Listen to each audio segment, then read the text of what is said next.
शुभकामनाएं।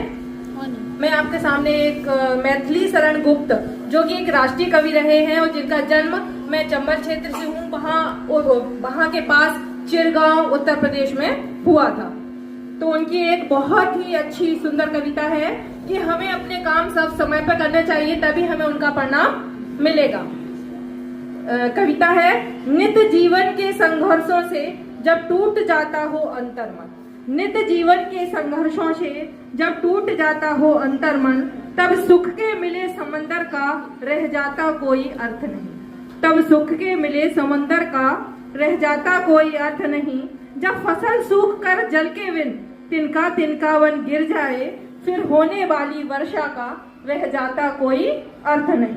संबंध कोई भी हो लेकिन यदि दुख में साथ न दे अपना, संबंध कोई भी हो लेकिन यदि दुख में साथ न दे अपना, फिर सुख में उन संबंधों का रह जाता कोई अर्थ नहीं।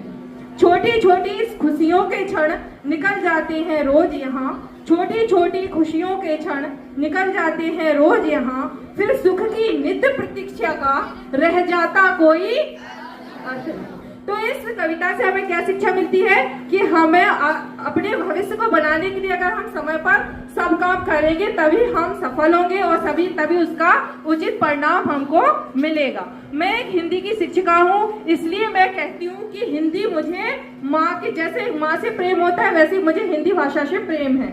और मुझे ये कहने में कोई शर्म नहीं है कि मुझे हिंदी से माता के समान प्रेम है और सभी भारतीयों को होना चाहिए, क्योंकि हिंदू